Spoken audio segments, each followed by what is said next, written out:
विषय नहीं है, लेकिन संतों के मुख से सुना हूं सो आपको बताऊं। महाभारत का प्रसंग है। एक बार युद्ध के बीच में नियम था कि भगवान श्री कृष्ण रथ पर पहले जाते थे, और जब अर्जुन आते थे तो भगवान हाथ पकड़ के अर्जुन को रथ पर चढ़ाते थे सवेरे, और शाम को हाथ पकड़ के नीचे उतारते थे। एक दिन युद्ध प्रारंभ हुआ और अर्जुन रथ के पास पहुंचे तो वहां भगवान श्री कृष्ण थे ही नहीं। युद्ध चलने लगा, अर्जुन रथ के पास खड़े हैं, चारों तरफ देख रहे हैं, कन्हैया का कहीं अता पता नहीं। घंटों बाद भगवान श्री कृष्ण वहां पहुंचे। अर्जुन ने तनिक क्रोध की अवस्था में पूछा, कहां थे? भगवान ने कहा, एक भक्त के पास जाना अति आवश्यक था, उसी के पास चला गया था। अब अर्जुन को लगे कि मेरे से बड़ा भक्त कौन, तो नहीं रहा गया। तो रात्रि में अर्जुन ने पूछा भगवान से कि प्रभु कौन से भक्त के पास गए थे?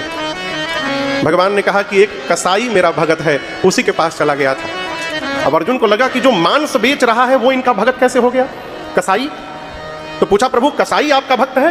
बोला हाँ, वो तो मांस बेचता है।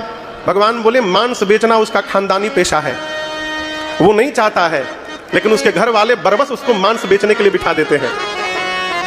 तो भगवान से पूछा अर्जुन ने, आप क्या करने गए थे वहां पर? कृष्ण बोले, देखो वो मेरा भक्त है, वो भले मांस की दुकान पर बैठा रहता है, मांस बेचता है, परंतु जितनी देर वो दुकान पर रहता है उतनी देर केवल कृष्ण कृष्ण ही जपता रहता है।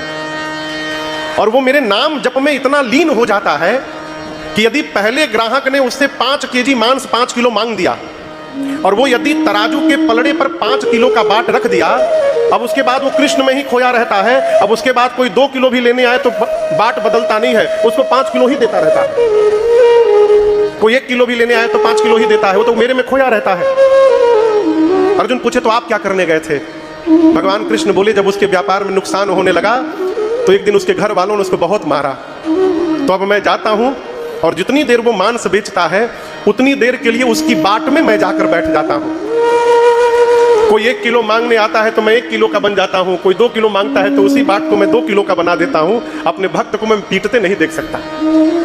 मैं क्यों सुना रहा हूं?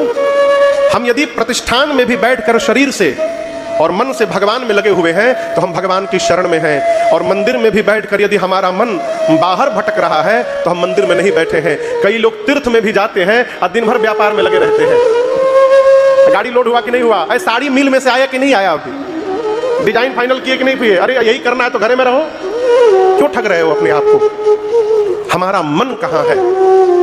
हमारा एक पद है,